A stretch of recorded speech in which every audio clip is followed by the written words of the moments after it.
नमस्कार, दिल्ली न्यूज में आपका बहुत बहुत स्वागत है। चलिए देखते हैं आज की 25 फटाफट काम की और महत्वपूर्ण बड़ी खबरों को। पर इससे पहले वीडियो को लाइक करना बिल्कुल ना भूलें। दिल्ली में फ्लैट खरीदना हुआ आसान। डीडीए में एक क्लिक पर उपलब्ध है सारी जानकारी। लोगों की सहूलियत के लिए डीडीए ने एक नई पहल शुरू की है। अब डीडीए की सभी हाउसिंग स्कीमों की जानकारी एक ही जगह पर मिलेगी। अब डीडीए की आधिकारिक वेबसाइट पर एक ऐसा लिंक उपलब्ध है जिस पर क्लिक करके आप सभी हाउसिंग प्रोजेक्ट्स की डिटेल्स देख सकते हैं। यहाँ पर EWS, LIG, MIG, HIG, super HIG से लेकर पेंट हाउस तक की जानकारी मिलेगी। सीएम आतिशी बोली, केजरीवाल के मार्गदर्शन में चलेगी आपकी सरकार। दिल्ली के मुख्यमंत्री पद की शपथ लेने के बाद आतिशी ने लोगों की सेवा की जिम्मेदारी देने के लिए आम आदमी पार्टी के राष्ट्रीय संयोजक अरविंद केजरीवाल का धन्यवाद किया। उन्होंने कहा कि उनकी सरकार केजरीवाल के मार्गदर्शन में चलेगी। आतिशी ने दिल्ली के जनता के सभी रुके हुए काम पूरे करने का वादा किया और कहा कि भाजपा की साजिशों को सफल नहीं होने देंगे। सीएम की राह में 5 बड़े अंगारे, तीसरे से सबको बहुत उम्मीद है। दिल्ली की नई सरकार का गठन होने के साथ मुख्यमंत्री आतिशी को चुनौतियों के अग्निपथ पर चलना पड़ेगा। चुनावों से करीब 4 महीने पहले बनी नई सरकार की परख का पैमाना फरवरी 2025 में प्रस्तावित दिल्ली चुनाव का प्रदर्शन होगा। सत्ता पक्ष के साथ विशेषज्ञ भी मान रहे हैं कि रास्ता बहुत कठिन है। आतिशी को सरकार के साथ आम आदमी पार्टी की साथ भी मजबूत करनी पड़ेगी। इसमें उनकी सरकार के शुरुआती फैसले बेहद अहम होंगे। वहीं संगठन के साथ तालमेल भी सरकार को बिठाना पड़ेगा। केजरीवाल बोले, सीएम आवास छोड़ दूंगा पर दिल्ली में रहने के लिए मेरे पास घर नहीं। दिल्ली के पूर्व मुख्यमंत्री अरविंद केजरीवाल ने रविवार को जंतर मंतर पर जनता की अदालत लगाई। उन्होंने इस दौरान बीजेपी पर जमकर हमला बोला। केजरीवाल ने कहा कि अभी पितृपक्ष चल रहा है, नवरात्रि को दौरान सीएम आवास छोड़ दूंगा। आज मेरे पास दिल्ली में रहने के लिए घर नहीं है, मेरे बैंक में कोई बैलेंस नहीं है, पार्टी के खाते में कोई बैलेंस नहीं है। मैंने अपनी 10 साल की राजनीति में ईमानदारी के अलावा कुछ नहीं कमाया।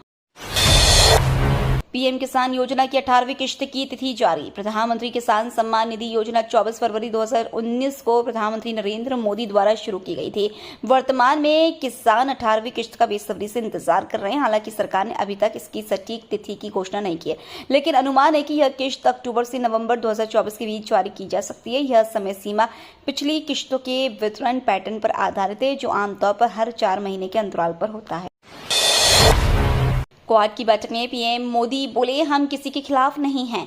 प्रधानमंत्री नरेंद्र मोदी ने कहा है कि हमारी बैठक ऐसे समय हो रही है जब दुनिया तनाव और संघर्ष से घिरी हुई है। ऐसे में साझा लोकतांत्रिक मूल्यों के आधार पर क्वाड का मिलकर साथ चलना है, पूरी मानवता के लिए बहुत जरूरी है। पीएम मोदी ने कहा, हम किसी के खिलाफ नहीं है, हम सभी कानूनी पर आधारित एक अंतर्राष्ट्रीय व्यवस्था, संप्रभुता और क्षेत्रीय अखंडता के सम्मान और सभी मामलों की शांतिपूर्ण ढंग से हल निकालने का समर्थन करते हैं।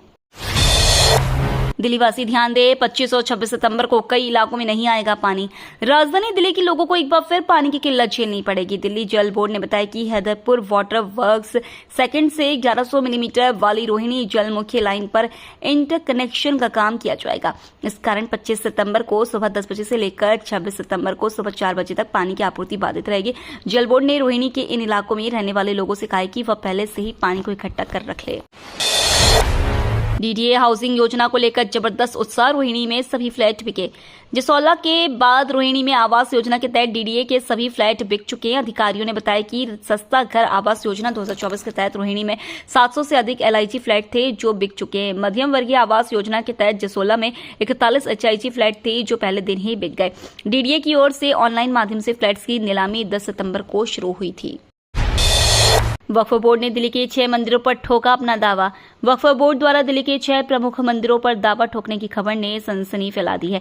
यह खुलासा 2019 की एक रिपोर्ट के आधार पर हुआ, जिसमें बताया गया कि इन मंदिरों की जमीन वक्फ बोर्ड की संपत्ति है। हैरानी की बात यह है कि कुछ मंदिर वक्फ बोर्ड के अस्तित्व में आने से पहले से मौजूद है। यह दावा अल्पसंख्यक आयोग की 2019 की फैक्ट फाइंडिंग रिपोर्ट से सामने आया है।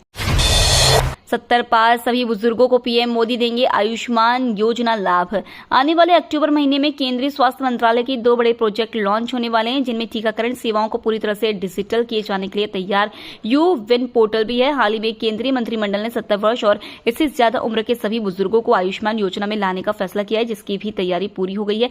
प्रधानमंत्री नरेंद्र मोदी इन दोनों प्रोजेक्ट को लॉन्च करेंगे। अमेरिका ने लौटाया भारत का खजाना, वापस लाई जाएंगी 297 नायाब चीजें।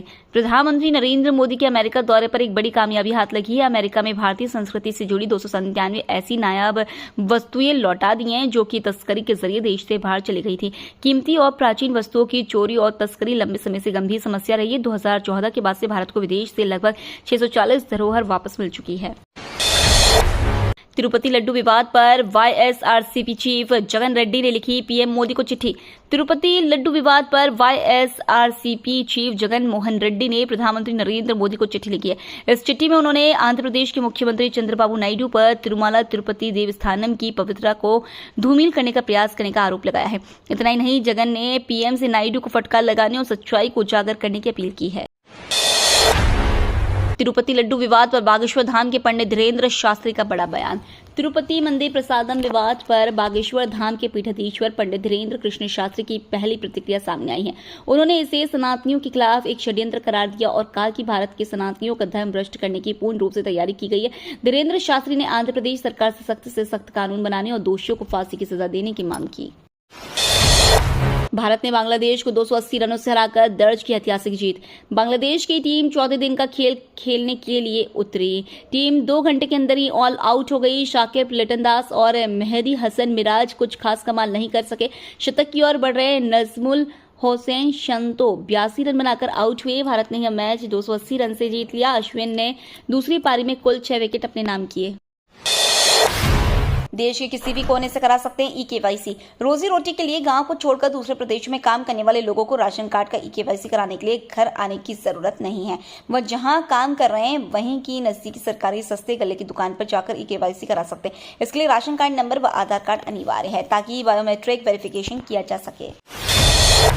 होम लोन पर सरकार देगी 2,67,000 रुपए की सब्सिडी, रजिस्ट्रेशन शुरू। प्रधानमंत्री आवास योजना के तहत 2024 में होम लोन सब्सिडी योजना जारी है। इस योजना को उद्देश्य शहरी और ग्रामीण क्षेत्रों में आर्थिक रूप से कमजोर वर्गों को सस्ते आवास उपलब्ध कराना है। योजना के तहत मध्यम आय वर्ग और आर्थिक रूप से कमजोर वर्ग को 2,67,000 रुपए तक की ब्याज सब्सिडी दी जा रही है। मणिपुर में घुसे 900 आतंकवादी, म्यांमार से रची जा रही बड़ी साजिश। म्यांमार के करीब 900 आतंकवादी मणिपुर में दाखिल हो गए हैं। वहीं ये आतंकी राज्य में किसी बड़ी घटना को अंजाम देने की साजिश रच रहे हैं। खुफिया एजेंसियों की रिपोर्ट में यह दावा किया गया है। मणिपुर सरकार के सुरक्षा सलाहकार कुलदीप सिंह ने भी खुफिया विभाग के दावे पर सहमति जाहिर की है। आतंकवादियों के खतरे को देखते हुए सुरक्षा एजेंसियों को हाई अलर्ट पर रखा गया है। यूएस में भारतीयों को मिली लाइफ लाइन, अमेरिकी सरकार ने लिया बड़ा फैसला।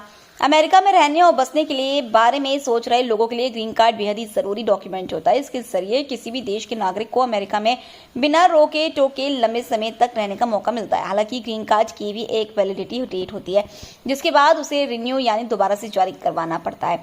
वहीं ग्रीन कार्ड हासिल करने के लिए लंबी जद्दोजहद के बीच अमेरिका ने एक बड़ा फैसला लिया है। दरअसल इमिग्रेशन सर्विस ने ग्रीन कार्ड के तौर पर जाने जाने वाले स्थायी निवास कार्ड की वैलिडिटी अवधि को बढ़ाने का ऐलान किया है। 2032 तक 10 लाख करोड़ डॉलर होगी देश की जीडीपी। देश की अर्थव्यवस्था 2032 तक बढ़कर 10 लाख करोड़ डॉलर तक पहुंच जाएगी। अगले 6 वर्षों तक हर 18वें महीने में इसमें 1 लाख करोड़ डॉलर की बढ़त होगी। आईडीबीआई कैपिटल की जारी रिपोर्ट में यह कहा गया है। साथ ही यह भी कहा गया है कि 2030 तक भारत तीसरी सबसे बड़ी अर्थव्यवस्था के रूप में उभरेगा। 2025 में क्वाड शिखर सम्मेलन की मेजबानी करेगा भारत। प्रधानमंत्री नरेंद्र मोदी अमेरिका दौरे पर राष्ट्रपति बाइडेन के होम टाउन डेलावेयर पहुंचे हैं। अपने 3 दिवसीय दौरे के पहले दिन पीएम मोदी क्वाड सम्मेलन में हिस्सा लिया। इस दौरान पीएम मोदी और अमेरिकी राष्ट्रपति जो बाइडेन के बीच द्विपक्षीय वार्ता भी हुई जिसमें कई अहम बिंदुओं पर सहमति बनी है। साथ ही बैठक में इस पर भी सहमति बनी है कि भारत 2025 में क्वाड की मेजबानी करेगा।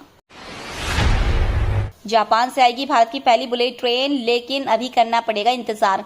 भारतीय पटरी पर बुलेट ट्रेन के पहली बार फर्राटा भरने का इंतजार कर रहे लोगों के लिए एक अहम अपडेट है। देश की पहली बुलेट ट्रेन जापान से आने वाली है जिसके लिए भारतीय रेलवे की बातचीत चल रही है। हालांकि उसके लिए कम से कम 2 साल का इंतजार करना पड़ सकता है। मोइजू ने बंद किया भारत विरोधी एजेंडा। मालदीव के राष्ट्रपति मोहम्मद मोइजू ने संसद को भारत के साथ समझौतों की जांच करने से रोक दिया है।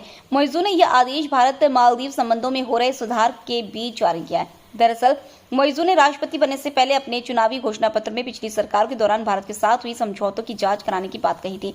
जब मोइजू सत्ता में आए तो उन्होंने समझौतों की जांच का आदेश भी दे दिया, लेकिन अब इस पर मालदीव की संसद को जांच करने से रोक दिया गया है। अमेरिका संग भारत की मेगा ड्रोन डील, आकाश और समंदर का गार्जियन खरीदेगा भारत। प्रधानमंत्री नरेंद्र मोदी 3 दिवसीय अमेरिका के दौरे पर हैं।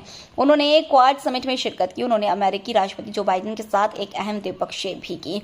इस बैठक में दोनों नेताओं ने वैश्विक और रणनीतिक गठबंधन को और मजबूत करने पर बात की। भारत ने अमेरिका से आकाश और समुद्र की सुरक्षा के लिए MQ-9B गार्जियन ड्रोन खरीदा है, जो कि मेगा डील में शामिल है।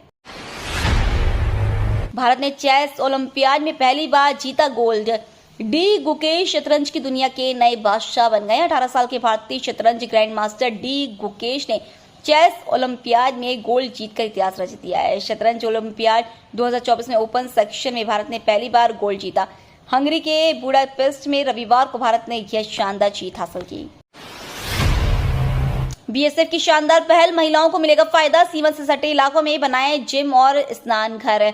बंगाल के नदिया जिले में भारत बांग्लादेश अंतर्राष्ट्रीय सीमा की सुरक्षा के लिए तैनात BSF की 32वीं बटालियन ने एक उल्लेखनीय पहल करते हुए सीमावर्ती क्षेत्र की महिलाओं व स्थानीय आबादी के लिए 3 खुले में जिम और टीन के शेड से ढके कई अस्थायी स्नान घर बनाए हैं। एक वरिष्ठ BSF अधिकारी ने इसकी जानकारी दी। ये सुविधाएं केंद्रीय गृह मंत्रालय द्वारा सीमा बलों को स्थानीय आबादी से जोड़ने के निर्देश के बाद स्थापित की गई है।